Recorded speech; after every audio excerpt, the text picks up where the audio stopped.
বহুদিন ধরে ইচ্ছে একটা গান তৈরি করার, যেটা অ্যালবামটাই ভেবেছিলাম প্রথমে, এখন আর ভাবছি না, যদি হয়তো হবে। সেটা হচ্ছে একটা ঘুমের ওষুধ। হ্যাঁ, একটা একটা গান যেটা ঘুমের ওষুধের কাজ করবে। আমি যখন ভেবেছিলাম তখন আমি ভেবেছিলাম ডাক্তারের দোকান থেকে ডিস্ট্রিবিউট করব। সব কথা তো মানে না, যেমন আমি সর্বনাশ করেছিলাম একটা দেশলাই বাক্স।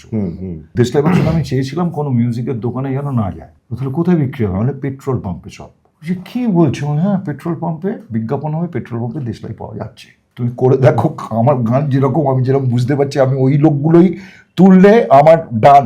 এই এই এই লোকগুলোকে খুঁজছি যে একটা পেট্রোল পাম্পে এটা দেশলাই বাক্স খুঁজবে। শোনেনি, এখন কি করব, অনেক কিছু নানা রকম ভেবেছি যে এই করবো, ওটা ওই করবো। তো এই ঘুমের ওষুধটা আমি ভেবেছিলাম যেটা করবো। এখন যেটা ডিজিটালি হয়ে গিয়ে মনে হচ্ছে, এখন মনে হচ্ছে হ্যাঁ, এখন আমি বুঝতে পেরেছি যে ইনফ্যাক্ট এই সিডি আর এটা ডিজিটালের ফাঁকা। আমি জানি না তুই কতটা বুঝতে পেরেছিলি। আমি কিন্তু দিশেহারা ছিলাম, আমি বুঝতে পারছিলাম না যে আমাদের মিউজিকটা এবার কোন দিকে যাবে। কারণ কোম্পানি বলছে আমাদের বিক্রি হচ্ছে না, তোমাকে পয়সা দিতে পারবো না, তুমি নিজে প্রোডাক্ট বানাও, আমি তোমার ডিস্ট্রিবিউট করে দেবো। ঠিক আছে, তুমি কি গান করেছো না করছো, হ্যাঁ একটা তোমাকে অ্যাডভান্স রয়্যালটি বা কিছু দিলাম, তুমি এবার করে দেবো, করো।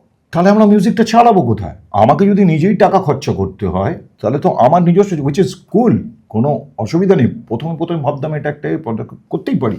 ইনফ্যাক্ট আমার সর্বনাশ তো আমি প্রডিউস করেছি, গোটা এটা আমি প্রডিউস করে আমি ডিস্ট্রিবিউট করতে দিয়েছিলাম আশা হলে। যেটা হচ্ছিল যে তাহলে সিডি বিক্রি হচ্ছে না, ক্যাসেট বিক্রি হচ্ছে না, তাহলে বিক্রিটা করবো কোথায় এত টাকা খরচা করে? সো সর্বনাশের পর আমি আর অ্যালবাম বেরই করিনি, কারণ আমি বুঝতে পারছি না বিক্রি কোথা করবো, বুঝতে পারছিলাম, জানতাম না। আজকে আমি বুঝতে পারছি। তো আর কোম্পানিকে তো দরকার নেই, তোর দরকার নেই, বরঞ্চ নিজের কপিরাইট নিজের কাছে রাখার সুবিধা একদম।